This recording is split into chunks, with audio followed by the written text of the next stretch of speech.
Carte blanche.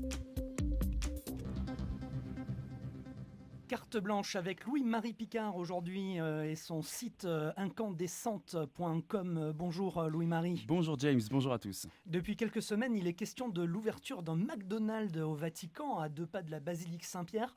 Pour vous, c'est un scandale, c'est un sacrilège, Louis-Marie ? Pour moi, ma motivation pour retourner au Vatican est toute trouvée, James, parce que vous savez, il y en a qui vont au Vatican pour voir la chapelle Sixtine, assister à l'audience générale des mercredis ou recevoir la bénédiction Urbi et Orbi.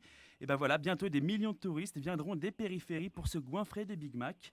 Alors c'est vrai que à peine construit, ce McDo alimente surtout les polémiques. Alors plusieurs questions peuvent se poser. Est-ce la chute de Rome? Les antipastis ont-ils rendu les armes? Restons calmes. Pas de quoi en faire une pasta, car je vois mal un fast-food mettre en péril notre Sainte Église, qui, quoi qu'elle fasse, est sujette à des polémiques stériles. D'ailleurs, je ne sais pas si vous avez vu, mais les médias s'excitent pour savoir si le pape François va commander un Happy Meal entre 2 audiences ou un Sunday le jour du Seigneur. Enfin, c'est bien connu, il n'y a que le pape qui habite au Vatican, comme vous le savez.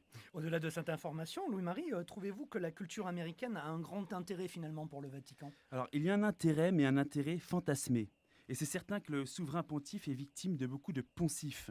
À ce propos, James, je vous annonce une très grande joie. Habemus Papam, Hollywoodissimum, Superstarissimum Cardinalem, Jude Law. Et oui, l'Église catholique universelle a un nouveau pape. Il s'est choisi le nom de Pie XIII.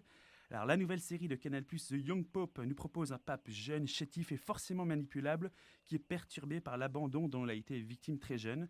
Alors dans ce type de série, je vous rassure, il est complètement fortuit d'avoir des notions sur la curie romaine, d'être un agrégé de liturgie. Non, en fait, il suffit d'être assis sur son canapé et se laisser capter par une histoire.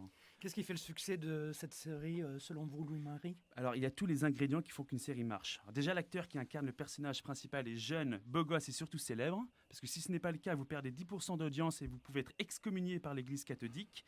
Après, il faut que le personnage soit tourmenté et pour que les spectateurs puissent s'identifier à lui. Alors vous laissez mijoter le tout en ajoutant un décor de rêve, des secrets d'État, des scandales d'église, où le héros doit faire le choix cornélien entre son ministère pétrinien et une jolie petite religieuse toute mignonne qui s'est choisie comme secrétaire, et bien sûr le tout saupoudré par d'affreux cardinaux qui veulent le pousser au burn-out, et vous obtenez une série qui cartonne clé en main, James.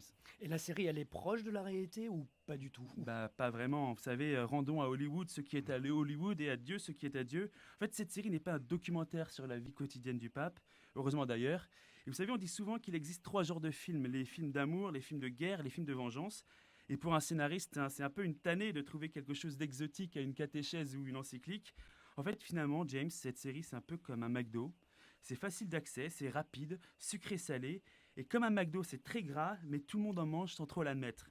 Alors que l'Église, elle, ça fait 2000 ans qu'elle existe et que ça perdure. Alors c'est vrai que parfois pour le grand public, elle a une image assez austère, mais quand on s'y intéresse de très près, on réalise qu'elle a surtout un paternoster. Merci beaucoup, Louis-Marie Picard. Votre chronique est à retrouver dans incandescente.com. Merci.